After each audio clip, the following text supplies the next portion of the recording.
Roberto Firmino Barbosa de Oliveira nasceu em Maceió, Alagoas, no dia 2 de outubro de 1991. Foi criado no conjunto residencial Virgem dos Pobres, no bairro Trapiche, um dos mais violentos de Maceió. Mas ali também, onde ele e sua família moravam, era perto do estádio Rei Pelé, e desde cedo, Firmino se apaixonou por futebol. Em suas lembranças de criança, diz que dormia com o som da torcida cantando nos dias dos jogos. Eu queria saber só de bola, eu dormia com a bola de futebol. Quando eu era criança, algumas vezes meus pais não queriam que eu jogasse futebol, eles queriam que eu estudasse. Às vezes, eles até me trancavam em casa e eu pulava o muro de trás da minha casa para poder jogar bola. Mas hoje eu estou aqui e eu sou grato por isso. Minha mãe fala dessas coisas às vezes, que dificultou as coisas pra mim, e eu digo que foi por uma boa causa. Sua mãe dizia que estudando, seu futuro seria mais garantido do que se arriscando a ser um jogador de futebol. E ela tem razão. A possibilidade real de fazer sucesso como jogador de futebol é realmente mínima. Mas, sempre que o menino entrava em campo, os olhos de Roberto brilhavam, e ela reconhece que o filho batalhou muito para conseguir suas oportunidades. Ele chegou ao CRB com apenas 13 anos. Foi então que um certo dentista apareceu na vida do jogador, mas isso não tem nada a ver com o sorriso dele. O dentista Marcelo Portela diz que viu Firmino jogar pela base do CRB em 2006, quando ainda era dentista do clube, e percebeu ali o seu talento, mas que ninguém dava devida atenção a ele. Então, depois de uma conversa com ele e seus pais, passou a administrar a carreira do menino. Marcelos é considerado pelo jogador como um membro da família, tamanha sua importância em sua história. O Marcelos me ajudou demais, é um cara bom e humilde,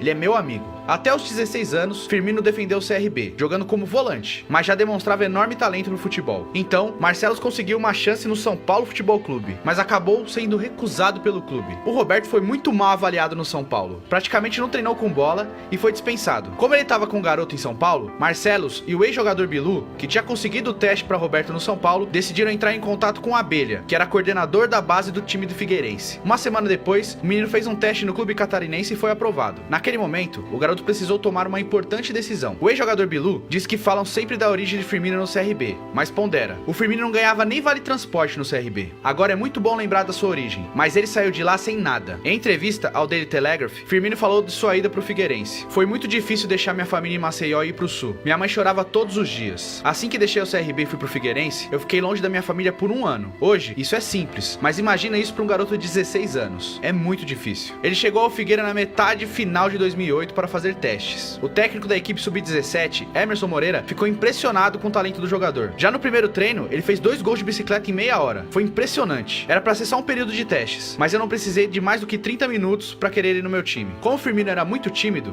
o técnico ficou mais de uma semana chamando Roberto de Alberto, e o menino não reclamava, até que foi alertado pelos outros jogadores que seu nome na verdade era Roberto. Pô, moleque, eu tô te chamando de Alberto faz uma semana e você não fala nada? E aí ele ficou mudo, tímido, só sorria. Ele é muito bonzinho, mas também era muito envergonhado. No início de 2009, Firmino jogou a Copa São Paulo pelo clube, fazendo um ótimo campeonato. Graças ao seu desempenho, o Olympique de Marseille se interessou em seu futebol e o convidou para fazer testes na França. O jogador viu ali uma oportunidade de seu sonho se tornar realidade. Porém, seu voo não foi direto para a França. Ele fez uma escala na Espanha, no aeroporto de Barajas, o mais movimentado do país. Naquela época, os espanhóis adotavam regras extremamente rígidas para deixar estrangeiros entrarem na Espanha, principalmente os brasileiros. Em 2009, nenhum outro país foi tão barrado na Espanha quanto o Brasil. A cada 5 brasileiros, um era proibido de entrar na Espanha. Devido à truculência na imigração, Roberto Firmino foi barrado de passar pela Espanha para seguir seu caminho até a França. Durante horas, sem saber falar espanhol, apenas com um copo d'água e uma maçã, o garoto foi avisado que seria deportado de volta para o Brasil. Mesmo com uma ligação do próprio Figueirense para o aeroporto explicando a situação, ainda assim a polícia espanhola foi irredutível. Ele voltaria para o Brasil, não ficaria na Europa. Então, ele ligou em prantos para sua mãe para contar o que tinha acontecido. Assim que voltou a Florianópolis, o Figueirense conseguiu novamente um teste para ele, dessa vez com voo direto para a França. Em Marselha, ele ficou treinando no clube por algumas semanas. Testes feitos, jogador aprovado, mas o clube francês se negou a pagar a cláusula de rescisão do contrato, que era de 1 milhão de euros. E novamente, Firmino voltou ao Figueirense. Porém, com as negociações fracassadas, ele foi colocado na equipe principal do clube, onde foi vice-campeão catarinense, mas foi eleito como revelação do campeonato e escalado na seleção ideal do torneio. Mas o foco do clube era a disputa da Série B do Campeonato Brasileiro em 2010. E em campo, o garoto conseguiu calar a boca dos críticos que duvidaram do seu potencial. Foi um dos principais jogadores do vice-campeonato do time e conquistou o acesso de volta à Série A, marcando 8 gols durante a campanha. Também foi eleito como o jogador mais promissor do campeonato. Então, no final daquele ano, ele foi vendido para o modesto Hoffenheim da Alemanha por 4 milhões de euros. Mas, na Alemanha, nem tudo foi fácil e Firmino demorou para se firmar no time, chegando até ser tirado da equipe principal em certo momento por causa de atrasos nos treinamentos. Sobre seu período na Alemanha, Firmino disse: "Acredito que os 4 anos que eu vivi na Alemanha mudaram demais a minha mentalidade. Foi algo que me fez ficar mais resistente. Eu mudei pra lá quando eu tinha só 19 anos, e em nenhum momento eu duvidei se deveria ter aceitado ir pro Hoffenheim. Não foi fácil, tive que mudar tudo, país, comida, cultura, mas como eu não fui com soberba, eu consegui me adaptar e vencer. Nada na carreira de Roberto Firmino foi meteórico. É uma carreira construída com muito suor e dificuldades. Mesmo na Alemanha, foram quase 3 anos de luta até conseguir realmente ser destaque do time, mas quando conseguiu, em 2013 e 14, realmente chamou muita atenção, com gols e assistências. 22 gols e 16 assistências, para ser preciso. Por conta de seu desempenho, sou eu com uma chance de jogar a Copa de 2014 pela seleção brasileira, mas mesmo com as ótimas atuações, a chance não veio. Um dos diretores do clube alemão disse sobre Firmino: logo que ele chegou, todos os brasileiros do clube tinham acabado de sair, então ele ficou aqui sozinho, sem saber falar alemão, e quase ninguém do clube sabia muito sobre ele, mas o presidente dizia que ele poderia ser o cara que a gente procurava, e ele não causou um grande impacto rapidamente. Ele era pequenino, mas se dedicou, trabalhou mais que todos os outros, todos os dias, começou a se impor e a se esforçar para falar alemão, e então eu percebi que ele era esse cara. Ele era o cara que a gente procurava, porque ele entendeu nosso jeito de jogar muito, mas muito rápido, e fez o que fez. Na temporada 2014-2015, Firmino foi novamente muito bem, com 10 gols e 12 assistências. Já era presença constante na seleção brasileira do técnico Dunga. Então, durante a Copa América, ele foi anunciado como a segunda contratação mais cara da história do Liverpool até então, um dos mais grandes e tradicionais clubes do mundo, 41 milhões de euros. Sua contratação pelo Liverpool é maravilhosa, porque assim que foi contratado, descobriu-se que o clube observava o jogador desde os tempos de CRB e Figueirense. A repórter Melissa Red contou que a ficha de informações de Firmino existe desde a época que ele trocou o CRB pelo Figueirense. Quando Firmino assinou com o Hoffenheim, o olheiro sul-americano do Liverpool passou todas as suas anotações sobre o jogador para o olheiro responsável na Alemanha, e desde essa época ele é observado. Suas atribuições são maravilhosas: talento, energia, inteligência, eficiência, ética de trabalho e um jogador multifuncional. Além disso, outras observações foram feitas. Ele trabalha duro sem a bola, defende muito bem para um avançado e sempre treinava com um sorriso no rosto, além de ser o primeiro jogador a atender um grupo de fãs deficientes que pediam fotos aos jogadores de Hoffenheim. Então, Roberto Firmino não caiu de paraquedas em Liverpool. O clube realmente conhecia o jogador e o porquê ele estava sendo contratado. Não é só pelo futebol. Quando chegou em Liverpool, o clube vivia um caos, já que o dinheiro da venda de Luis Soares foi muito mal investido em diversos jogadores que não deram certo em Liverpool, inclusive Mario Balotelli. Brendan Rodgers, que era o técnico do time, já balançava no cargo, e após uma péssima temporada, contratou Firmino, Milner, Klein, Ings e Benteke para o time. A diretoria trouxe todos os nomes a pedido do técnico, mas apenas Milner e Firmino eram monitorados constantemente pelo scout do clube. Com Rodgers, Firmino jogava aberto na ponta direita. Nesse período de 6 jogos, ele foi titular em apenas 3 e não jogou bem. Como a torcida estava desesperada, acreditou que Firmino era mais um dos recentes maus negócios que o clube se meteu depois da saída de Luis Soares. Então, Firmino virou motivo de chacota, inclusive entre torcedores brasileiros que acompanhavam a Premier League. Mas então, Rodgers foi demitido e a história de Roberto Firmino no Liverpool mudou, com a chegada de Jürgen Klopp. Sobre o técnico, o jogador disse: ele tem a típica mentalidade alemã, e com essa eu tô acostumado, por ter jogado tanto tempo lá na Alemanha. As ideias de Klopp se alinham diretamente ao futebol de Roberto Firmino. O futebol dinâmico imposto pelo treinador casa perfeitamente com o estilo de jogo dele. Sobre Firmino, Klopp disse: ninguém nunca me perguntou nada sobre ele, então